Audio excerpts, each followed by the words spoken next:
সেই 1947 লিয়াকত আলী খান থেকে শুরু করে 32 জন প্রধানমন্ত্রীর কেউই 5 বছর মেয়াদকাল প্রধানমন্ত্রী হিসেবে দায়িত্ব পালন করতে পারেননি।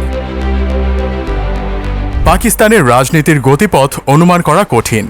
এ কারণেই হয়তো দেশটির ইতিহাসে কোনো প্রধানমন্ত্রী তাদের মেয়াদ পূর্ণ করতে পারেননি। 1947 সাল থেকে প্রত্যেক প্রধানমন্ত্রী যদি তার 5 বছরের মেয়াদ পূর্ণ করতে পারতেন, তাহলে ইমরান খান পাকিস্তানের 15তম প্রধানমন্ত্রী হতেন। কিন্তু ইমরান খান ছিলেন দেশটির 30তম প্রধানমন্ত্রী। তার একমাত্র কারণ, নির্ধারিত মেয়াদের আগেই পাকিস্তানের প্রধানমন্ত্রীদের নানা কারণে ক্ষমতা থেকে সরে যেতে হয়েছে। লিয়াকত আলী খান 4 বছর।